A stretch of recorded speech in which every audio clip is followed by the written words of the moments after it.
Welcome back. WNST, Towson, Baltimore, and Baltimore Positive. The sign outside should tell you. And I'll tell you, I've got my Taharka ice cream here in the shots now because I'm wasting away these pints one by one. The Wake and Bake, the Honey Graham. I'm about to run out of Honey Graham again. We appreciate our sponsors at Baltimore Positive. And I tell you, there's going to come a point, maybe when these 90-degree days are done and we can get through this COVID, we'll get together again out at State Fair. Broadcast out there. I wish we were doing this one there. I know Don Moeller wishes that as well. El Guapo will be open across the street with some delicious Mexican food as well. We're going to have Evan Brown on the show this week to talk more about that. Don't forget our friends at Fadley's and at Lexington Market also coming to Catonsville and also shipping crab cakes to you from around the world. You can find them at Fadley's. And a really interesting episode of Baltimore Positive I did last month, right around the 4th of July, about where your crab cakes come from. And we talk about buy local, think local, the Chesapeake Bay, all that we've done. Think local when you get your crab cakes as well. Fadley's certainly does as well. Talking about local, the local real estate market, soaring. Houses not staying out there. Jeff Moeller was on with me last week. You can find that out at WNST.net, talking about all the things that Moeller and Gary Realty do in closing deals. Don, I'm going to let you take the floor because I'm holding up a pin here, and you know I've had this pin for a long time now, the Keep Preakness in Baltimore pin that I wore out last year when Brandon Scott, incoming mayor, and I got together. This is a segment after anyone that loves the Preakness and loves Pimlico, right? Well, nobody's been more involved from the ground floor from day one in saving the Preakness than the well-known delegate from the 41st, Delegate Sandy Rosenberg. Sandy, you've been down there almost 30 years now. Does that even compute? No, 38. 38. I'm sorry, my math is right. 38 years. 83, right? 83. No. Mr. Jeff. I still love it. Still think I can get things done. And using this unfortunate time period that we're in now with the pandemic, to follow the advice of Rahm Emanuel when he was President Obama's chief of staff, who said a crisis should not go to waste.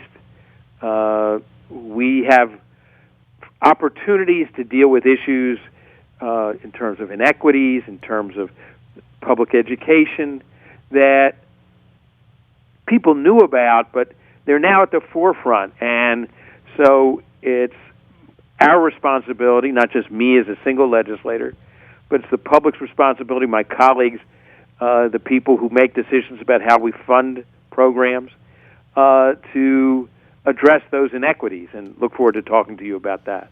I want to ask about the Preakness and about Pimlico, and, Sure. and listen, we cannot have this conversation as though there's no COVID, there's no pandemic, because it certainly plays into it. But in its own silo, what Pimlico, the Preakness, the track, the Maryland Jockey Club, their own internal battles, the Stronachs, the slots, all that you've witnessed, literally, right? You know, through all of these years. You've been there through all of this and seen to some degree the deterioration of the Preakness and the infield and the changing of the guard and what it's going to be. And then there's this vision of what it might be in the future for people like us that, you know, I've probably been to 25 Preaknesses, 30 Preaknesses in my life, my 52 years, trying to sell that as something that's a positive thing for Baltimore.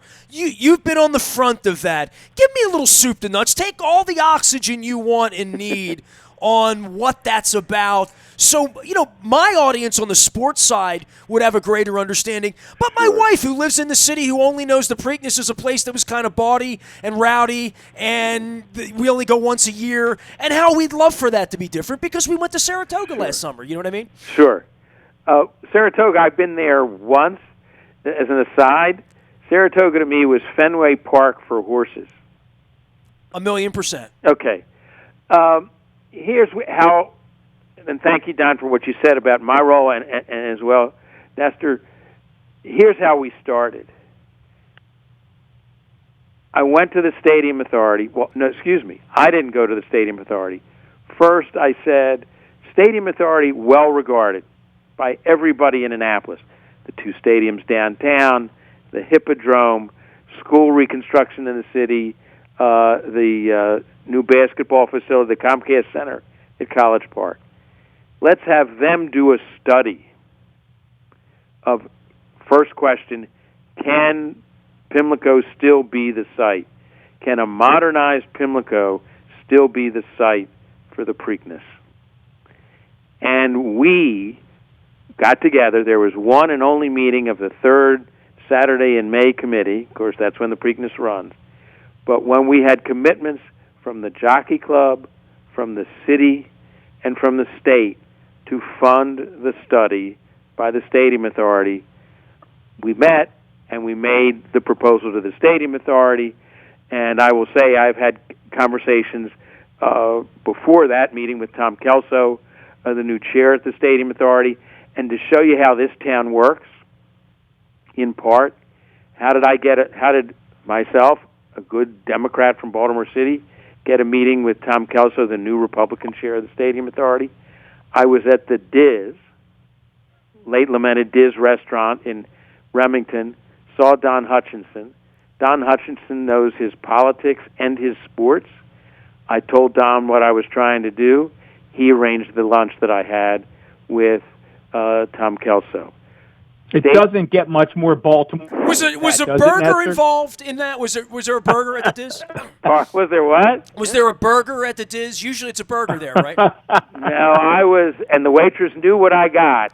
I was either the chicken salad club or the tuna salad club. But to show you also, pretty much every May after the session, after that first session when we had the report was in the works, I would get together with Don at the Diz so to catch him up and to get his advice on next steps.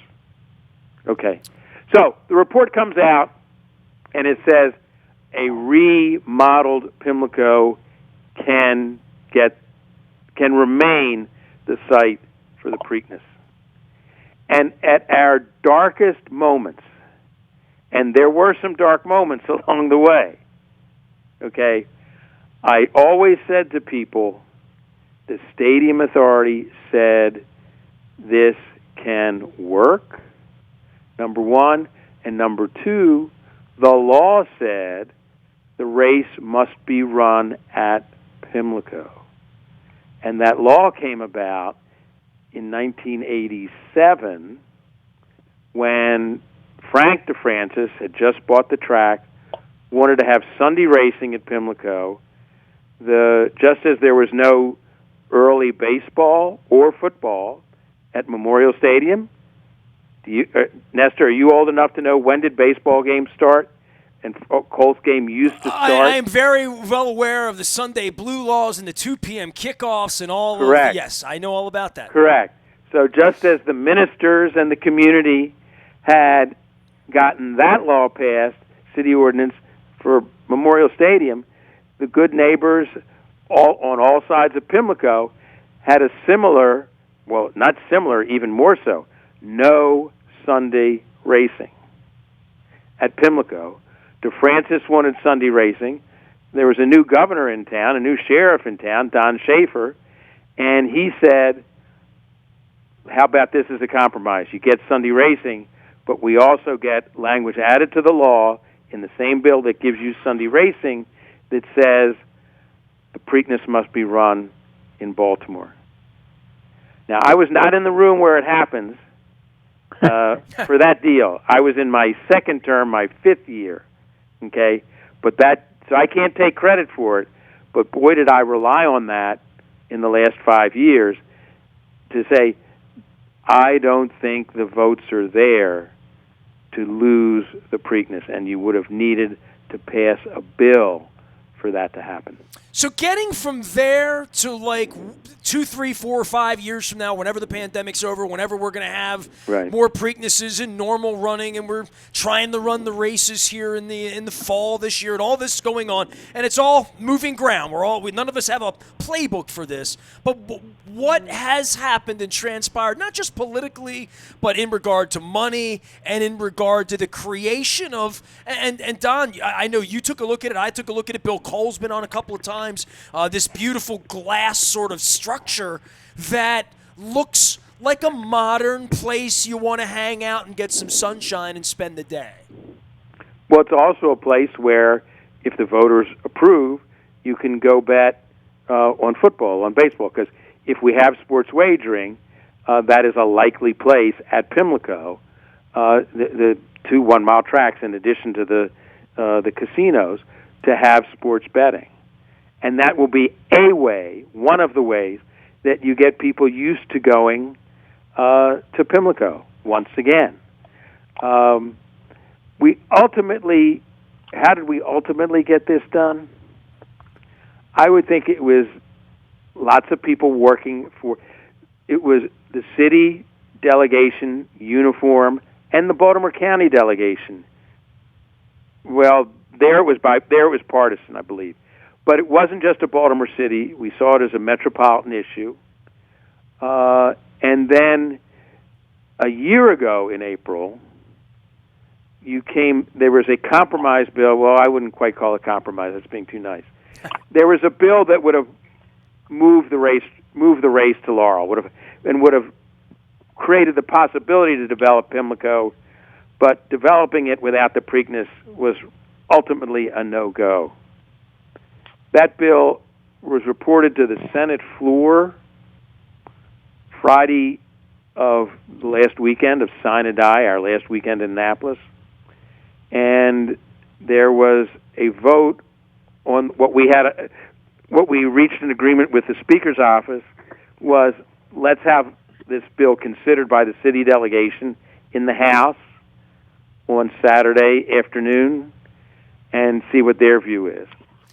You know, Don, when I hear these stories in retrospect, how close the Redskins came to playing in Laurel, how close we came to losing this or this not happening, or even back to Edward Bennett Williams, it really is incredible. And I know I turn to you for Baltimore Positive, how often government and how important it is, from the Colts to the Orioles, to the Ravens, through all of this, that there have to be a lot of Sandys and a lot of people involved, a lot of Governor Schaefers, in order to sort of move mountains for these things to happen, right?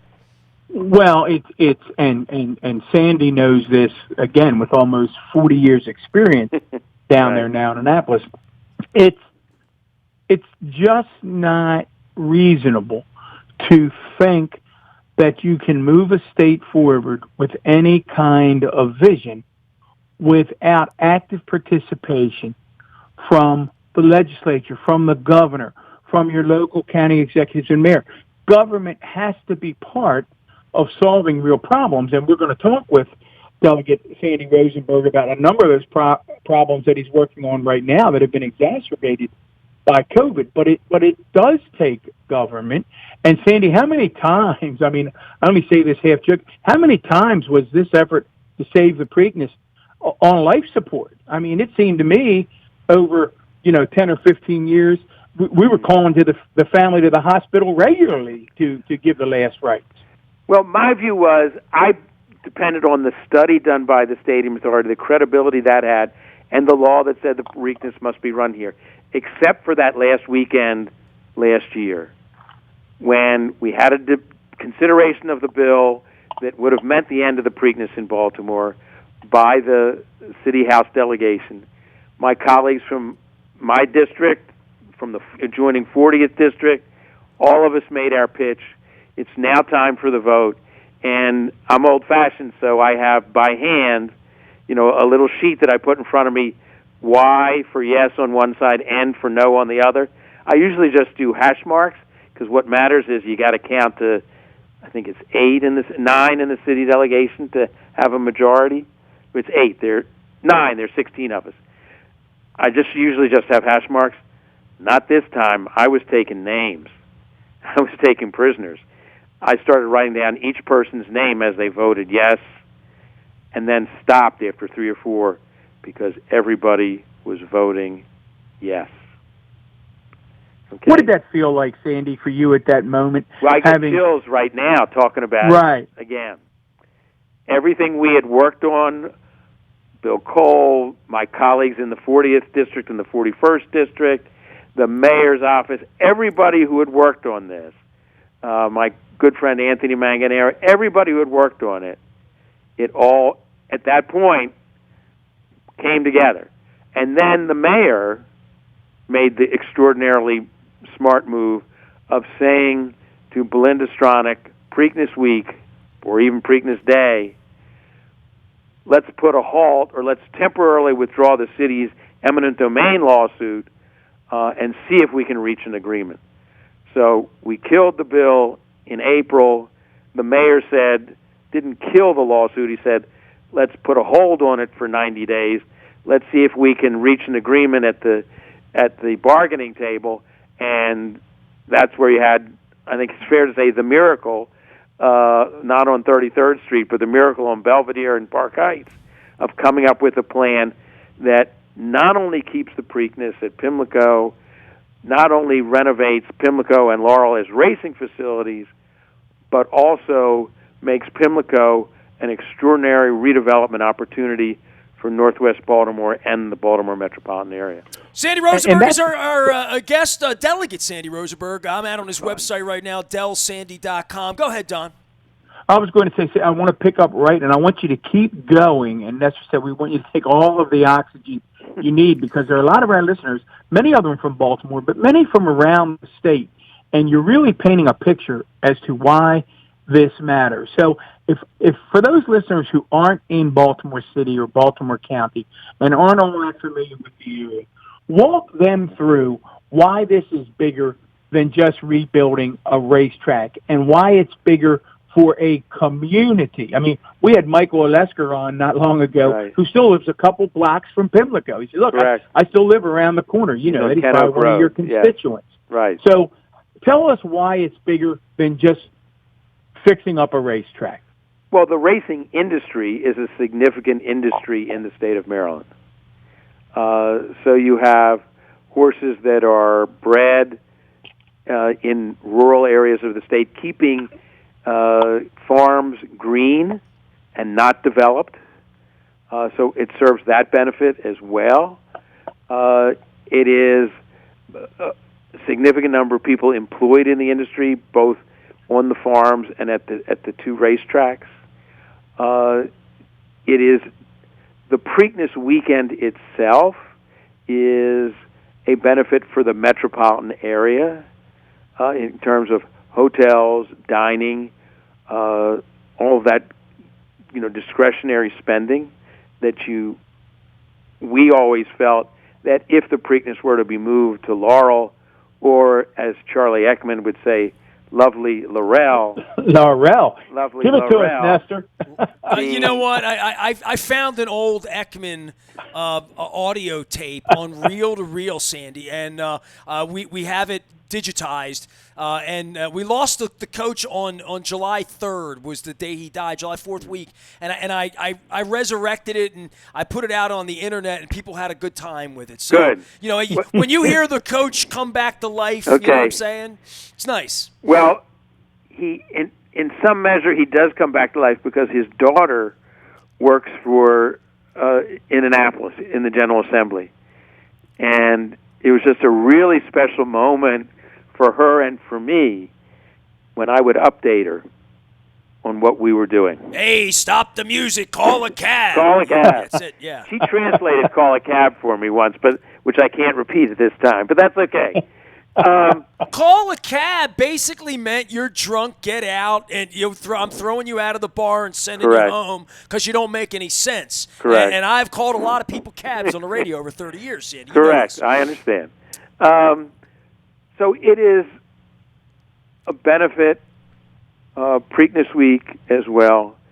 But my point I was making, if the Preakness was at Laurel, that discretionary spending to a very significant degree would have been in Washington, D.C., not in the state of Maryland. So there's another benefit to keeping the Preakness at Baltimore. And one final thing, my good friend, my late friend, unfortunately, Bob Manfuso, took me to the yearling sale, the Fasig-Tipton yearling sale at Timonium every Preakness post-week, the week after the Preakness. So this is a significant Maryland industry of extraordinary benefit to the city of Baltimore, Preakness week, and slightly over half of the property will be developed, the Pimlico property, will be redeveloped for non-racing uses. Residential, commercial, medical. Sinai is already committed LifeBridge Sinai Hospital owns the parking lot on the eastern end of the property closest to the JFX. And they're going to be building there. So this is an extraordinary jewel that is being redeveloped for, as I said, the city and the region. If you just tuned in to Baltimore Positive, no one more Baltimore Positive than longtime Delegate Sandy Rosenberg, talking about keeping the Preakness in Baltimore. Don, I want to move from the racetrack into the classroom because we've talked about Kerwin going on a year and a half and 250 episodes. There have been very few where it hasn't been brought up from people in politics, out of politics, because it affects everybody, every child. And I think as we watch this baseball and sports thing happen in the coming weeks and the school thing happen in other places, and I know pre-K is one of your big issues, Sandy, and obviously Kerwin's been something we're on here. I think this country's really, along with politics and who's going to be the president, is going to be looking at education more so than we've ever looked at it before because of what's happened, this displacement of our children and the safety of our children. It was about guns and it was about, killers in classrooms this time last year. Now it's about who's going to educate my child and how can we do that safely. And I'll let you take over here because I would think your daughter's up late at night worried about this kind of thing, right? Well, it's just me, but I worry about it during the daytime. But it is, and I've discussed this with Britt Kerwin, all this discussion we're having now about inequality, that is the heart of the Kerwin recommendations. Recognizing that there are imbalances, inequities in the resources that we bring to school because there are imbalances and inequities in the capacity, in the childhood education, in the nurturing at the home that so many of our children get or don't have. And so therefore, we're learning now, the general public has become more aware of the fact that schools don't only teach, they provide meals. They provide counseling, a whole host of things. And Kerwin doesn't address the meals, but addresses the counseling part as well. We're now more aware the digital divide, the fact that, we have, we are going to have learning outside the school, digital classrooms. There are a significant number of families in Baltimore City and throughout the state that either don't have access to the internet, don't have the hardware to access the internet, or the child doesn't get the supervision, doesn't get the help in using the equipment that is in the house, and therefore doesn't participate in that virtual learning. And so that's one of the things I'm working on with some colleagues in Annapolis and with advocates it's two things. It's money, it's hardware, broadband access, and then the laptop in the home, but it's also assisting the parents who are overwhelmed, have so many other responsibilities that they have to deal with in their household, who aren't able to assist their child or children, plural, in taking advantage of the hardware that they may have so they can have that digital learning experience. Well, Sandy, there is no topic, and Nestor alluded again to my daughter, who's an elementary school principal in Baltimore County. I don't think there's any topic that is going to be more important in the next 18 months to 2 years than this whole issue that you're drilling down on in terms of inequities. We've had several terrific conversations with Dr. Sonia Sanalisis, who's just wonderful in Baltimore City. We've had them with the superintendent in Baltimore County. I react to it this way, and I'm thinking of, you just alluded to it, the amount of time that it takes for parents to oversee what is happening, even if the digital devices are available. And what I mean by that is, I've tried to view it up close and personal since May, when this thing really shut down in the area. And, I've been working with my 9 and 10-year-old grandchildren. Mm-hmm. We've been working on books. We've been having a book club. We've been working on vocabulary. Now we're doing multiplication tables. That's time-consuming. And their moms and dads are at work. I don't know how they would fit that in. Mm-hmm. My wife is now working with our grandson who's going to be an 8th grader. And they're reading books, getting ready for him and working on his vocabulary. Now, that only exacerbates that divide, because even if we have the devices, and I need you to talk about this a little bit, it's not as simple. I mean, it starts with making sure the Wi-Fi hotspots are available. Right. It starts with making sure that the children have Chromebooks or another device. But I still have to have the human capital. Correct. The moms and dads or grandmas, somebody there to make sure that the children are in front of the screen, paying attention and not walking around the room. Absolutely. No, and Dr. Santelises met by Zoom with the City, House, and Senate delegations. That's one of the issues that we discussed was, what do you do after the hardware's there? Right. She's aware of that. There are things going on, and part of my ask is, how can we help you get more resources to make that happen, to have more of that connection? Speaking of the resources, Nestor and I have been on this Kerwin bandwagon and the Built to Learn bandwagon since the beginning. The $4 billion for Kerwin, the 2.2 for Built to Learn in school construction. Right. Citing the pandemic, the end of the session, and it was a rush. Everything was coming down. We're trying to wrap everything up.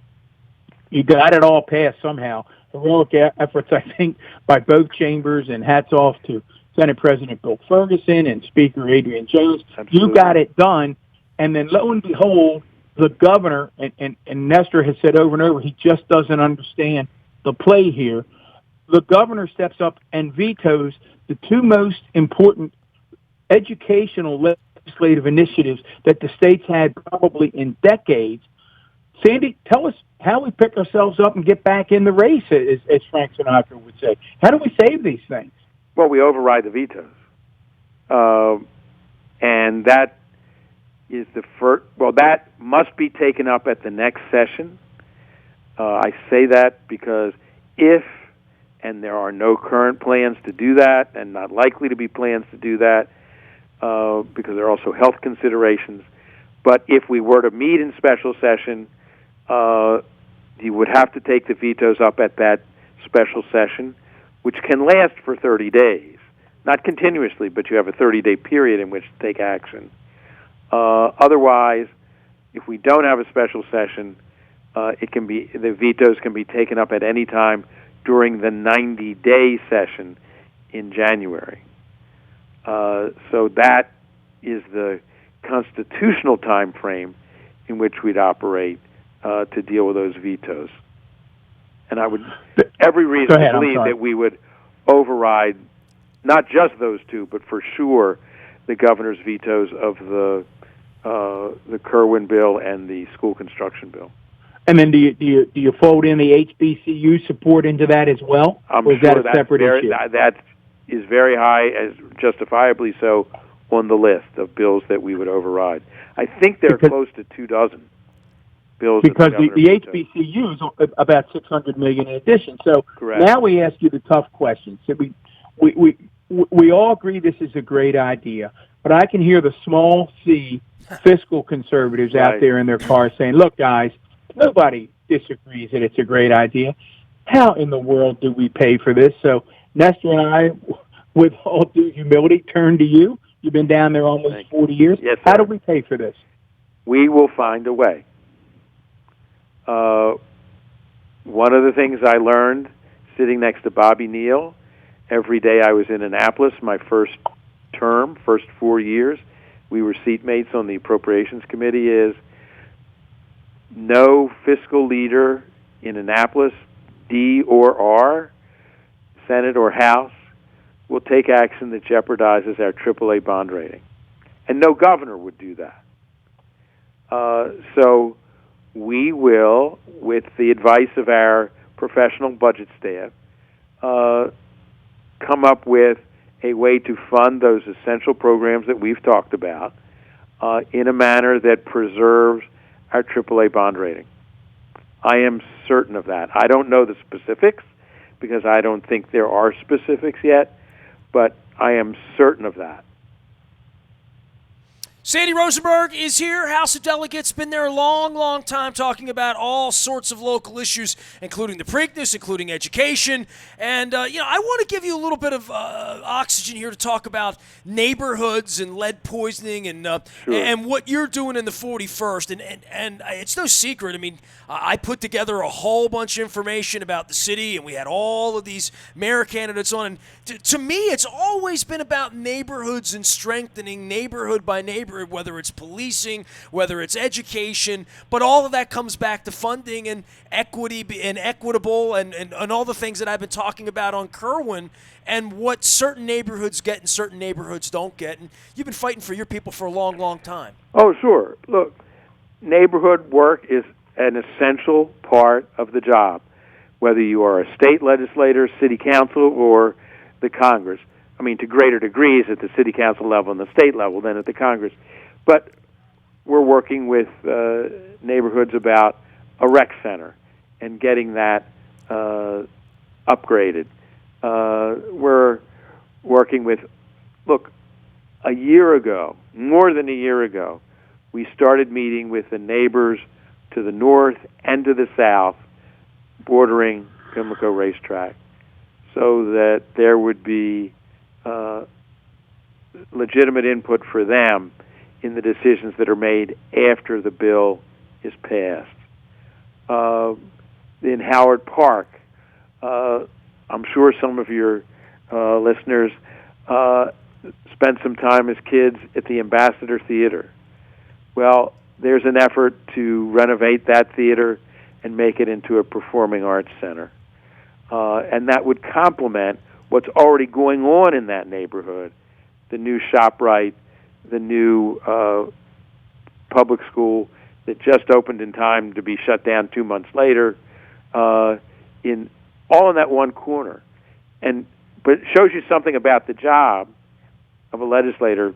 I think it was 3 years ago, on one of the other corners at Liberty Heights and Gwynn Oak. There's a liquor store. There are a lot of, as Gene Parker at City College would say, knuckleheads who hang out on the corner, drugs, shootings, 3 murders related to that corner in one weekend. And so my colleagues and I from the 41st District, we passed a bill reducing the hours that liquor store could be open. So those are the kinds of things you do as a legislator to be an advocate for your neighborhoods as best you can. Sandy, what is it about the job? And as Nestor knows, I do have great affection for folks like you, Thank you, who have dedicated their lives to public service. Not to get rich, not to line your pockets, just a belief that you can do something to make where we live be a little bit better. Mm-hmm. What is it that after almost 40 years still gives you a little giddy up in your step and Right. makes you want to get up and go back to Annapolis and do it all over again?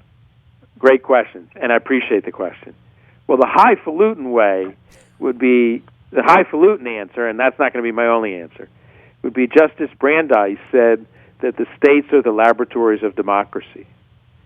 And that was before the New Deal, where there were ideas that generated in, New York, other liberal states that Roosevelt then made law in the 100 days and so on. And there's still that today because of gridlock in Congress. And that states do things first, get things done first. And so that takes me to the better answer, the very simple answer, why I love the job. You can get things done. If you're a state legislature and you're in the majority, and to some degree in the minority you can, on non-ideological issues. But if you know how the system works, you can get things done. And that varies from, today I wrote some people about the digital divide, some colleagues. But I could have done the next step on my own. But I said, no, I want to bring other people in to the room, not yet the room where it happens, as in Hamilton, but the room where you figure out how you're going to make it happen. Because it's better to have more people involved, and then it increases your chances of getting it done. One of the things I remind myself and teach my students, because I co-teach the legislation class at Maryland Law School, your name does not have to be first. And Don, I'm sure you know this.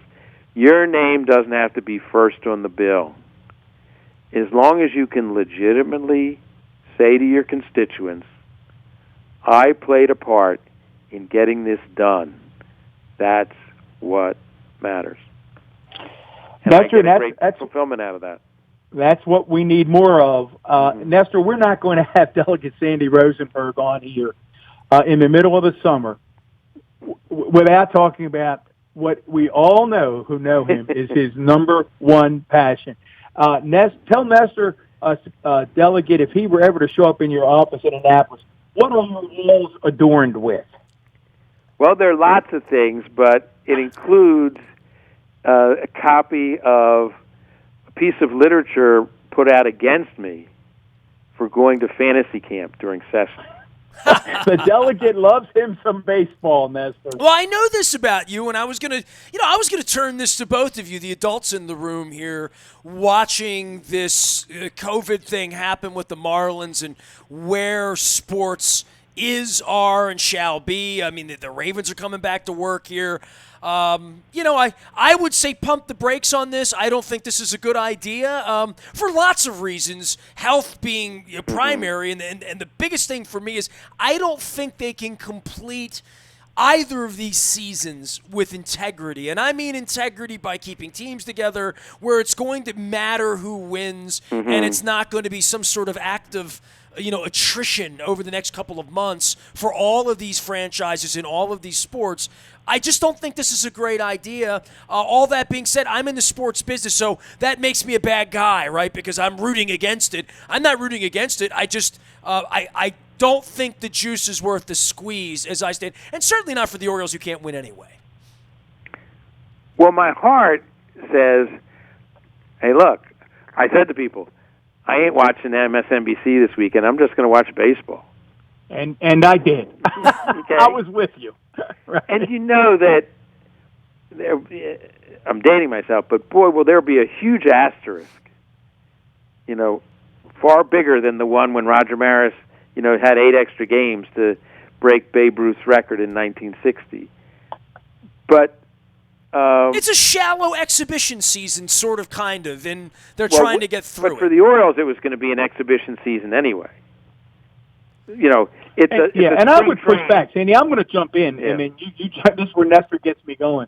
It didn't feel at all like an exhibition season to me on Saturday. Correct. When Alex Cobb was dealing, and I thought to myself, so this is the Alex Cobb that we got. And like you, I watched all 3 games. Nestor, I hear you, and I want the delegate to weigh in, but there's something in terms of the American psyche, if they can play, and even if they can only play 60 games, that for one weekend, I felt, okay, this is fun again. I don't know. How about you, Delegate? What were the ratings? Do you know yet, Nestor? I know. I know. Last week on the first night, it was a big deal. The A-Rod gives a Thursday night did well. Mm-hmm. Yeah, I think it was the most watched MLB game, non-playoff World Series in history that first night. So, I mean, people are dying Unfortunately, for the it. Yankees won, but yeah. But I mean, what is it, Sandy? Tell us. I mean, we could go back and forth on whether they should play, whether or not, and we're going to find out. I mean, Correct. again, the virus is going to decide. But talk to us and our listeners, and I know we're coming up short on time here. Where did your love affair begin with the Orioles? Because you truly do love them. Well, let's say my father had season tickets, so I went. Didn't go to many night games during school. Didn't go on many school nights. But here's my best story as a kid. My grandparents spent time in St. Petersburg during the winter. That's where the Yankees trained at that time. They were not yet owned by Steinbrenner, so they weren't in Tampa Bay. Huggins Stengel Field, right? Okay, that I didn't know. But they befriended Jerry Coleman, who was a second baseman then for the Yankees before Bobby Richardson. Hey, and I learned yesterday that Congressman Clyburn, he said, I grew up on the other side of town from Bobby Richardson. Bet you didn't know that. Shot heard around the world. There you go. So they befriended Richardson. They said, we have this precocious 8-year-old grandson who keeps score. Could you arrange for him to meet Casey Stengel in Baltimore? So, game at Memorial Stadium. I'm 8 years old. My father and I go down into the dugout. We are introduced to Casey. Casey says, young man, I understand you keep score. He must have had a good advance man, okay? He says, I understand you keep score. How do you score it? There's a ground ball to the shortstop, to the second baseman, to the first baseman, okay? I was not yet, as Nick Schloter would say, a smart, aleck Jewish kid, okay? So I simply answered the question. I didn't say, oh, that's easy. I simply answered the question, and I said, oh, that's 6-4-3. And Casey said, you're better than our scorekeeper.